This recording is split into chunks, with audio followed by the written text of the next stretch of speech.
Salam sejahtera untuk kita semua. Perkenalkan, saya Suryalani Eskom, mengajar di SMK Negeri 2 Layang, Kabupaten Brebes Timur, Provinsi Kalimantan Tengah. Di sini saya akan menyampaikan hasil dari tugas jurnal refleksi modul 1 untuk memenuhi tugas BIMTEK peningkatan kompetensi guru informatika SMA SMK fase E. Jurnal refleksi modul 1 mata pelajaran informatika pada kurikulum Merdeka. Yang pertama, pemikiran reflektif terkait pengalaman belajar mandiri modul 1 mencakup apa saja pengalaman belajar yang baru saja diperoleh. Kedua, bagaimana emosi-emosi yang dirasakan terkait pengalaman belajar atau pembelajaran yang dilakukan. Yang ketiga, apa saja yang sudah baik berkaitan dengan proses belajar atau pembelajaran. Dan yang keempat, apa saja hal yang perlu diperbaiki terkait dengan proses belajar atau pembelajaran. Yang pertama, di sini apa saja pengalaman belajar yang baru saja diperoleh. Dari pengalaman belajar untuk belajar di modul 1 ini ada 5 aspek atau komponen yang saya dapatkan. Yang pertama itu adalah konsep keilmuan informatika. Yang kedua itu adalah konsep berpikir komputasional. Yang ketiga itu adalah konsep literasi digital. Yang keempat itu adalah konsep pembelajaran informatika inklusif.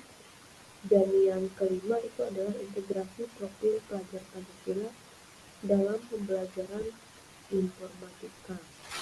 Selanjutnya, bagaimana emosi-emosi yang dirasakan terkait pengalaman belajar atau pembelajaran yang dilakukan. Di sini saya merasa senang atau termotivasi dan juga menantang dari apa yang sudah saya pelajari dari modul 1.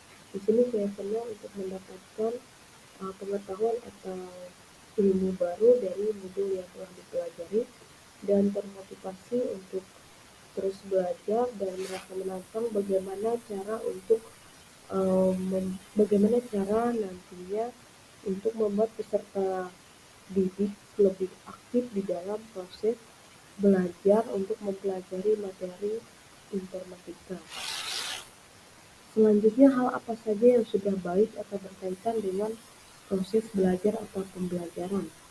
Dari modul ini, proses belajar atau pembelajaran telah menunjukkan pencapaian yang positif dalam memahami konsep informatika, berpikir komputasional, dan literasi digital, serta penerapan keterampilan tersebut dalam pembelajaran inklusif dan efektif.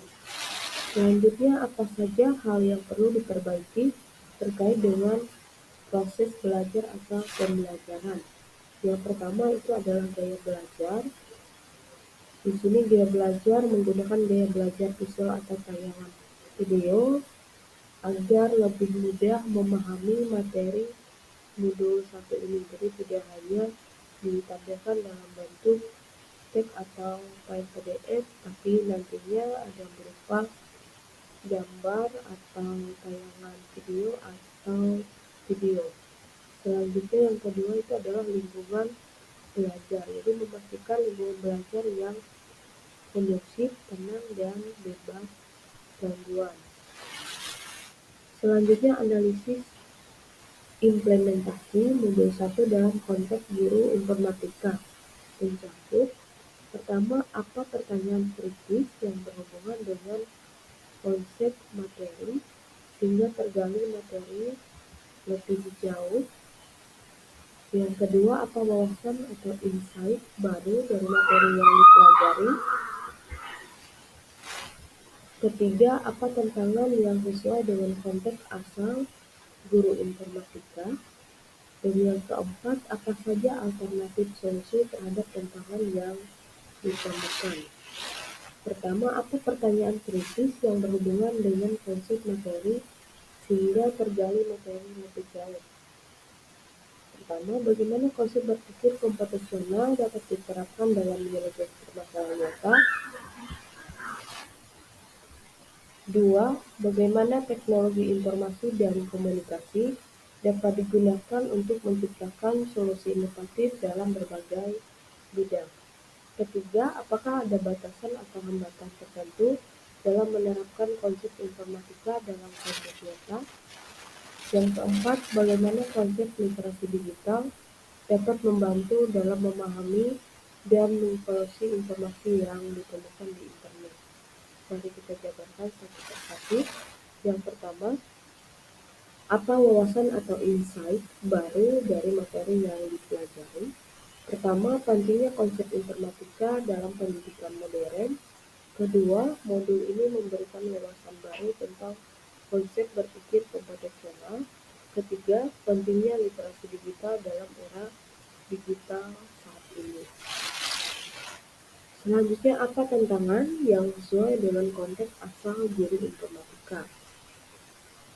Di sini tantangan yang pertama itu adalah keterbatasan sumber daya, seperti kurangnya perangkat teknologi, akses internet yang terbatas, kurangnya fasilitas laboratorium komputer.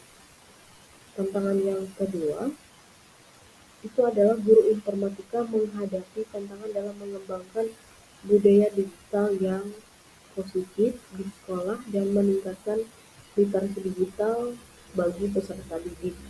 Hal ini melibatkan pembelajaran tentang etika digital, keamanan online, dan penggunaan teknologi secara bertanggung jawab. Tantangan yang ketiga yaitu mengikuti perkembangan teknologi. Teknologi berkembang dengan cepat sehingga guru harus terus memperbarui pengetahuan dan keterampilan. Selanjutnya, apa saja alternatif solusi terhadap tantangan yang ditemukan? Dari tantangan yang dihadapi, maka guru memanfaatkan sumber daya yang tersedia dengan menggunakan perangkat laptop yang dimiliki siswa serta memanfaatkan perangkat HP untuk mencari sumber dan media belajar. Selanjutnya, guru mengikuti pelatihan atau BIMTEK baik secara daring atau luring untuk meningkatkan pengetahuan dan keterampilan. Ketiga, keterhubungan topik yang dipelajari dengan pertama pengalaman di masa lalu, kedua penerapan di masa mendatang, ketiga konsep atau praktik baik yang dilakukan, kita bisa dari modul yang lain atau dari sumber lain di luar bahan ajar. Keempat, konsep atau praktik baik yang dilakukan dari mata pelajaran dan kegiatan lain di sekolah. Pertama, pengalaman di masa lalu. Kurikulum 2013 menekankan penggunaan teknologi dalam pembelajaran, termasuk dalam mata pelajaran informatika. Guru-guru informatika pada masa itu mungkin telah mengalami tantangan dalam mengintegrasikan teknologi ke dalam pembelajaran sehari-hari, baik dalam hal penggunaan perangkat keras maupun perangkat lunak. Selanjutnya, penerapan di masa mendatang. Pendekatan pembelajaran yang berpusat pada peserta didik menjadi kunci utama.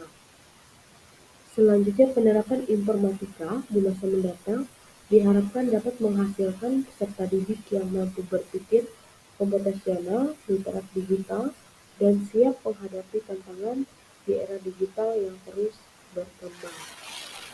Konsep atau praktik baik yang dilakukan bisa dari modul yang lain atau dari sumber lain di luar bahan ajar. Penggunaan aplikasi, platform digital, atau perangkat lunak khusus dapat memperkaya pengalaman belajar peserta didik dan memfasilitasi pembelajaran yang lebih interaktif dan menarik. Selanjutnya, konsep atau praktik baik yang dilakukan dari mata pelajaran dan kegiatan lain di sekolah. Konsep kolaborasi dan kerja tim yang sering diterapkan dalam kegiatan ekstrakurikuler seperti tim olahraga juga dapat menjadi praktik baik yang diterapkan dalam pembelajaran informatika melalui kerjasama dalam kelompok atau proyek bersama. Peserta didik dapat belajar bekerjasama, berkomunikasi, dan membangun keterampilan sosial yang penting dalam dunia kerja di era digital. Terima kasih.